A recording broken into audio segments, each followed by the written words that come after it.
Hello दोस्तों, कैसे हैं आप लोग। मेरा नाम आशिक है। Welcome to AD abroad channel. आज बात करूंगा मैं skill pass phase 2 live interview के बारे में, क्योंकि मैं बहुत सारे लोगों से मिला हूं जिन लोगों ने स्किल पास फेज 2 पास कर लिया है और फेल भी कर लिया है। तो सबसे पहले मैं आपको बताना चाहूँगा कि स्किल पास फेज 2 में मिनिमम 3 चांसेस होते हैं। आप skill pass phase 2 bye mail के द्वारा आप अपना अपॉइंटमेंट बुक कर सकते हो, जैसे आप आइडेंटी माल्टा का बुक करते हो।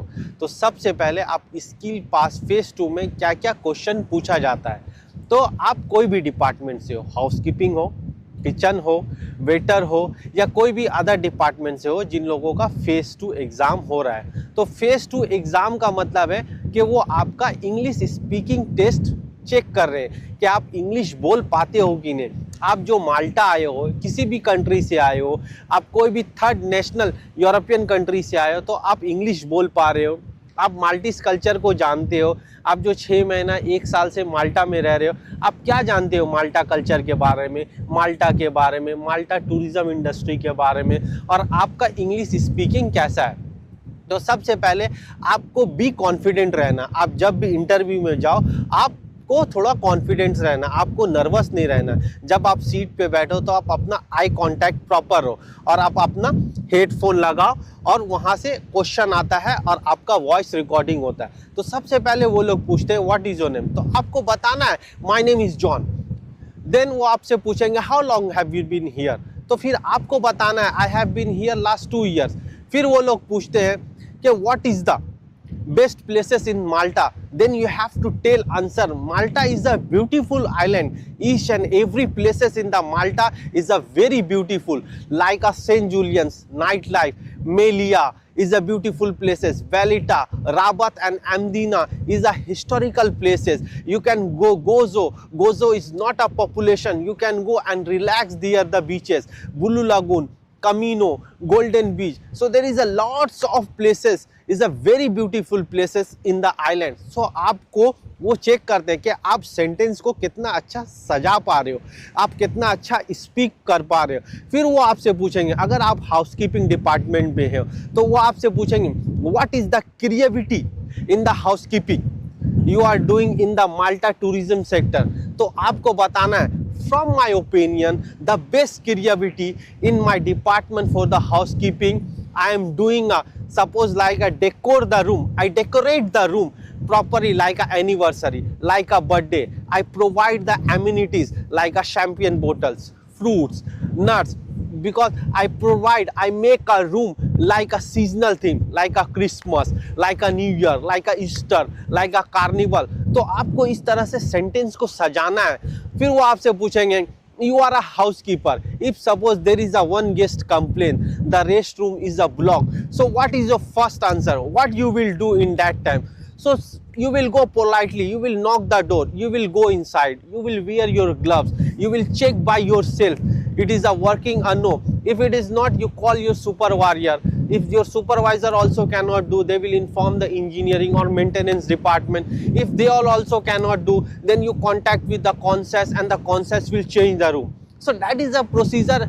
वो आपको देखेंगे कि आप कितना अच्छा एक्सप्लेन कर पा रहे हो, आपका ज़बान लड़खड़ा रहा नहीं है। क्योंकि बहुत सारे बंदे जो फेल हुए हैं वो इसी कारण से हुए हैं, क्योंकि वो प्रॉपर कम्युनिकेट नहीं कर पा रहे, वो सेंटेंस को सजा नहीं पा रहे। देखिए, ये फेज 2 इतना हार्ड एग्ज़ाम नहीं है, आपको डरने की भी ज़रूरत नहीं है। जस्ट आपको लिटिल बिट कॉन्फिडेंस चाहिए, आई कांटेक्ट चाहिए, आप प्रॉपर लिसन करो, क्योंकि आपका एक्टिव लिसनिंग होना चाहिए कि आप क्वेश्चन को एक्वायर कर पा रहे हो और उस हिसाब से आपको आंसर देना है। तो अगर मान लिया क्वेश्चन 1 लाइन का है तो आपको कम से कम उसमें 4-5 लाइन आपको बोलना है। वो आपसे पूछेंगे इंट्रोड्यूस योर अबाउट योरसेल्फ, तो आपको क्या बोलना है, आप उसी दिन फॉरन बोले my name is Smith, I have been from India, I have been working in the Malta, I am working in this hotel, I am working in that hotel। तो आपको ऐसे कुछ सजा के उनको, ताकि सुनने वालों को भी अच्छा लगे, बंदे में कॉन्फिडेंस है।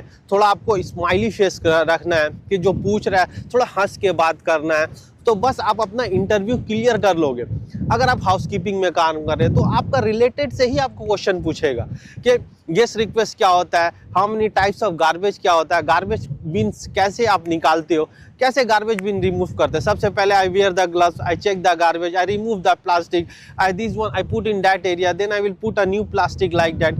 सो आपको ऐसे सजा के बोलना है। आप पूल अटेंडेंट हो तो उसके बारे में पूछेंगे, अगर आप एफएमबी में हो तो एफएमबी के रिलेटिव्स भी पूछेंगे। If the guest inter in the restaurant what you will do, first you present the order. If suppose any guest will come, then you will check the guest, he has a reservation or no, confirm the name details, then you will allocate the seat, then you offer the menu, then you take the order, then you serve the drinks, then you serve the food, then after that you serve the dessert, then you give the bill and then take a feedback. So इस तरह से आपको बताना है कि आप जितना अच्छा बोल पा रहे हो, आप कितना अच्छा कह पा रहे हो। सपोज आप किचन में, तो आपको बोलेगा अगर आपका कोई डिश खराब है तो आप कैसे रिकवरी करते हो, कैसे क्या करते हो, what is the procedure to make a pizza, what is the procedure to make a pasta. ठीक है, if you are been in Malta so you try the Maltese food, you try the scuba diving. ठीक है, सो माल्टा के बारे में पूछ लेगा कि which is the authority is responsible to for the Malta public transport, so you have to tell is the Malta public transport, which authority is responsible for the housing authority, is the housing authority of the Malta। so कुछ भी आपको कि माल्टा के बारे में क्या जानते हो, आप अपने डिपार्टमेंट के बारे में। देखिए आप हाउसकीपिंग में काम कर रहे हैं, आपके पास एक्सपीरियंस है 5 साल का, 10 साल का, 6 साल का, तो उसी के रिलेटेड क्वेश्चन आएगा। बस फेस 2 यही है कि वो आपका स्पीकिंग चेक कर रहे हैं कि आप कितना अच्छा स्पीक कर पा रहे हो, आप इंग्लिश बोल पा रहे हो कि नहीं, आप लड़खड़ा रहे हो, आपको ट्रेनिंग की ज़रूरत है, तभी वो फेल करते हैं कि आप प्रॉपर ट्रेन हो जाओ, फिर से अपॉइंटमेंट बुक करो और फिर आओ। देखो मैं नहीं चाहता कि कोई भी अपना इंडियन, पाकिस्तानी, नेपाली, श्रीलंकन भाई माल्टा छोड़ के जाए बिकॉज ऑफ द स्किल पास, क्योंकि बहुत सारे लोग डरे हुए हैं, बहुत सारे हुए सहमे हुए हैं, वो अपना हेजिटेशन को बाहर नहीं निकाल पा रहे। तो देखिए इधर उधर रील वगैरह देखने से अच्छा है आप थोड़ा माल्टा के बारे में स्टडी कीजिए, आप कम्युनिकेशन में थोड़ा काम कीजिए, जो आपके फ्रेंड सर्कल है, जो आपके कलीग्स है, जो आपके रूममेट है, उनके साथ बात कीजिए, इंग्लिश में बात करो, हिंदी मत बोलो, उर्दू मत बोलो, नेपाली मत बोलो। अगर आपका एग्ज़ाम है, 4 दिन बाद एग्ज़ाम है, तो आप 8 घंटा ड्यूटी है, so speak with your colleagues with the English. कुछ भी बोलो, शर्म मत करो, जब तक आप गलती नहीं करोगे आप सीखोगे नहीं भाई। मुझसे भी गलती होता है, आपसे भी गलती होता है, तो गलती हर इंसान से होता है, जो गलती नहीं करेगा वो सीखेगा नहीं। तो फेस 2 यही है कि आपको इंग्लिश स्पीकिंग टेस्ट है, आपका डिपार्टमेंट्स के रिलेटेड है, और 3 वो माल्टा के बारे में कुछ भी पूछ सकते हैं। Where is the Gozo located, where is the Malta located, so Malta कितने हिस्सों में बटा हुआ है, which is the city for the Malta capital, Malta का कैपिटल सिटी कौन सा है, वेलिटा है। तो कार्निवल क्या है, माल्टा में ईस्टर कब होता है, if you are taking something in the Christmas, तो वो माल्टा के बारे में कुछ भी पूछ सकते हैं। तो आप लोगों को फर्स्ट है आपको माल्टा के बारे में थोड़ा रीड कीजिए, आप थोड़ा अपना इंग्लिश अच्छा कीजिए, और आप जिस भी डिपार्टमेंट से बिलोंग करते हैं, हाउसकीपिंग, एफएमबी, वेटर हैं आप या किचन है, तो आपको अपने डिपार्टमेंट के बारे में थोड़ा बहुत नॉलेज होना चाहिए।